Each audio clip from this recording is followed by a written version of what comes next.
Hello, I'm Sniper Dave from Tennessee.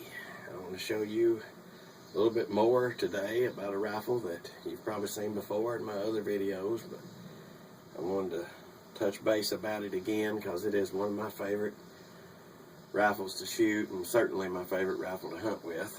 It's this Ruger 1022 subsonic suppressed semi-automatic. This one is.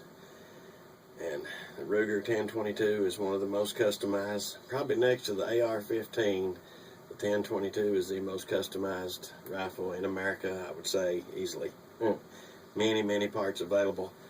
And what guys do is they buy this thing and then they end up replacing the barrel and the stock and the trigger and just about every part. So about 3 years ago when I bought this in 2011, I saw a video, a Ruger representative. You can probably still find that video, I guess. And the guy was saying that, hey, we realize this is going on, and what we're going to do is we're going to give you a 16.5-inch threaded barrel. That's a good barrel that you're going to want to keep. And then we're going to give you the cheapest stock that we can put on there. And I mean, the stock that came on this gun was junk, cheap, plastic, throwaway, garbage. And they do that on purpose to save you money.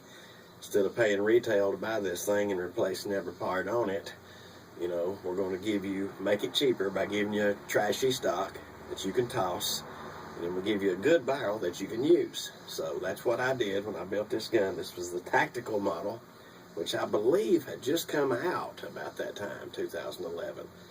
So it had the ugly flash suppressor thing on there, but that was more or less for a thread protector. So it had the cheap plastic stock, the cheap plastic barrel band, and I literally tossed them. They were garbage. This is the Hogue overmold rubber stock, about $79.95. It's got a fiberglass skeleton inside. Semi-rigid, you know. It's not as rigid as some of the $250 or $300 stocks that you could buy, but hey, for 80 bucks, you know, it looks good, it feels good. It's got that good Hogue overmold, tacky, rubbery feel to it. The trigger in this gun was actually pretty decent for a semi-automatic rimfire, especially in the year of our Lord 2011. Pretty good trigger, I have to admit. But you know, I'm a sucker for a light trigger. You guys know that. So I paid the money and got the VC complete trigger group, and it was pricey, but oh, it's lovely. Now you can get the parts to do a trigger job for probably under 50 bucks. I know there are some people here locally that'll do that trigger job for about 50 bucks, maybe less. Get almost as good as this trigger right here. One of the big advantages I like about the VC complete trigger group, though, is the ability to drop the bolt. You know, you got your bolt catch, and the 1022 does not stay open on the last shot. It's part of the design. It's one of the things I don't like about the 1022, but count your shots so you don't snap on that 11th pull. Not good for your firing pin, but anyway, you got to kind of wiggle the bolt catch a little when you pull the bolt back to get it to stay open. But when you insert your fresh magazine, you can just drop the bolt. You can't do that in a factory gun. That's part of the design of this aftermarket trigger. So I'm going to demonstrate once again how quiet it is shooting through the Tactical Innovations TAC 65 suppressor, which I've talked about it before. Inexpensive but very effective suppressor. You're thinking about getting your first suppressor, can highly recommend the TAC 65. It's shorter, lighter, quieter than a lot of other rimfire suppressors. It has a durable finish, a very attractive baked on finish. It's hard, doesn't scratch. So I mean, real good suppressor for the money, and I was able to put this thing together pretty decent. About less than $250 for that gun. Placed the stock, placed the trigger, added the suppressor, the Nikon scope. This is the BDC 150, which is made for the 22, and it's got like the Nikon bullet drop compensating does. It's got the circles. Your crosshairs would be 50, and then you got a circle for 75, 100, 125, 150. That's the name BDC 150. It's optimized for a 22 long rifle, and on a magnification of 9, that's about the trajectory that you'll get. Say 36 grain hollow point at 1280, whatever. I'm using subsonic ammunition, so I'm not shooting that flat. Easy to cure. I just turn the magnification down. I run my magnification on 7, and it makes those marks just about right for those yardages. Of course, I don't shoot anything 150 yards away with a subsonic 22 long rifle, but I have made some nice groups at 100 yards using that second mark. So the zeroed at 50, first mark 75, second mark 100. That gives you quite a bit of flexibility if you need to take a shot that long, if you would consider taking a shot that long with 22 LR. When I first got this gun, the Winchester had just come out, I believe, with the subsonic 40 grain hollow point. Winchester hadn't had a subsonic load, and this gun was shooting really well. Grouping tight, it was functioning well, real quiet.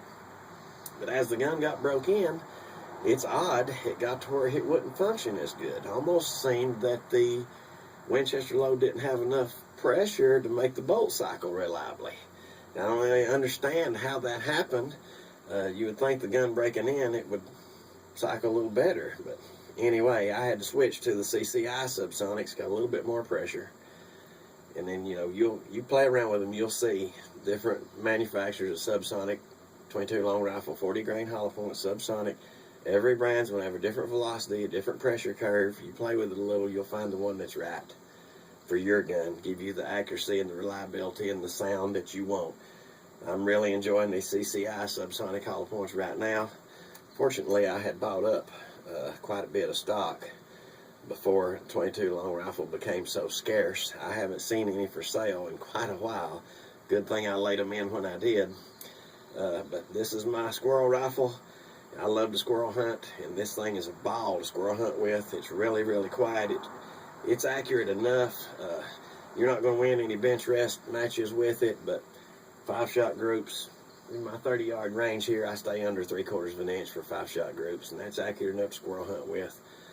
Like I said, it's not a match gun. It wasn't made to be, but hey, if it'll stay under 3/4 at 30 and function 100% with a trigger as sweet as it is, this thing quiet as it is, a lot of fun to squirrel hunt with. And I'll show you again, I've showed you before, but I'll demonstrate again just how quiet this thing is. Really, really quiet. I've got a spinner right there at 20 yards.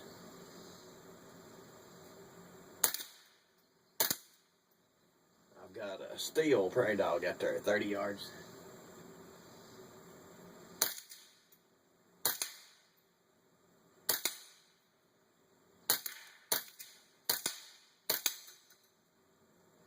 Hit him a couple times, but he didn't want to stay up.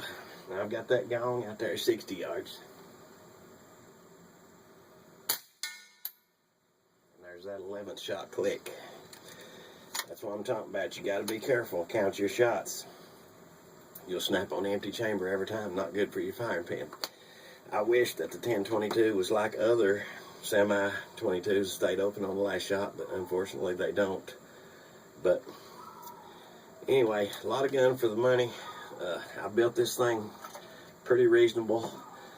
Like I said, I didn't have to replace everything because they gave me a barrel good enough that I could use, and they saved me money by giving me that throwaway stock. So if you see the 1022 tactical for sale and you think, ooh, what an ugly, crappy stock they have given me, that was intentional, so you can get the stock that you want. Fantastic little old squirrel rifle. I'm Sniper Dave from Tennessee. Thanks for watching.